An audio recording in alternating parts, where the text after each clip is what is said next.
السلام علیکم ورحمۃ اللہ وبرکاتہ۔ میں امید کرتی ہوں کہ آپ سب ایمان کی بہترین حالت میں ہوں گے۔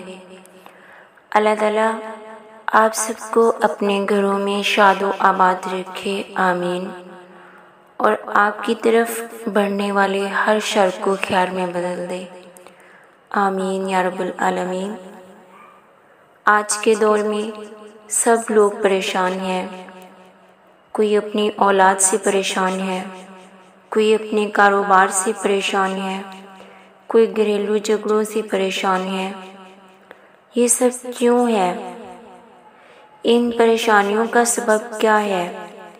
کہ ہم اللہ سے دور ہیں، ہم قرآن و حدیث سے دور ہیں۔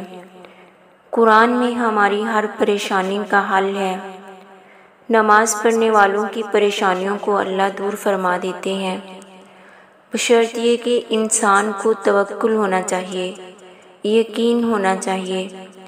اگر ہمارا یقین کامل ہوگا، اللہ پہ توکل ہوگا، تو یقیناً ہمارا کام بھی ہو جائے گا، ہماری پریشانیاں بھی دور ہو جائیں گی۔ اگر ہمارا توکل حضرت نوح علیہ السلام جیسا ہوا، جو بغیر پانی کی کشتی تیار کر رہے تھے کہ اللہ ضرور کوئی راستہ بنائے گا، اگر ہمارا توکل حضرت ابراہیم علیہ السلام جیسا ہوا، جو آگ میں چھلانگ لگا کر صرف اس یقین کے ساتھ کہ جس اللہ کو رب مانا ہے وہ ضرور میرے لیے راستہ نکالے گا، اگر ہمارا توکل حضرت موسیٰ علیہ السلام جیسا ہوا، جن کے لیے سمندر کے درمیان راستہ بن گیا۔ کوئی تمہیں ہرٹ کرے، کوئی برا بھلا کہے تو بس خاموش رہو، کوئی گالی بھی دے تو بس خاموش رہو۔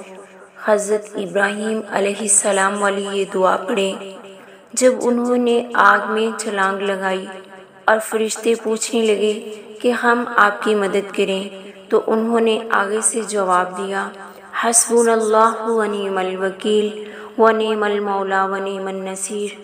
یہ دعا پڑھ کر اللہ پہ توکل کریں، اپنا معاملہ اللہ کے سپرد کر دیں۔ جس کے ساتھ اللہ ہو، اسے دنیا کی کوئی طاقت ہرا نہیں سکتی، اسے کوئی نیچا نہیں کر سکتا۔ بے شک ہمارے لیے اللہ ہی کافی ہے۔ اللہ حضرت ابراہیم علیہ السلام کے لیے آگ کو ٹھنڈا کر دیا، اللہ ہمارے لیے بھی دنیا والوں کو نرم کر دے گا۔ بے شک اللہ تعالیٰ ہر چیز پر قادر ہے۔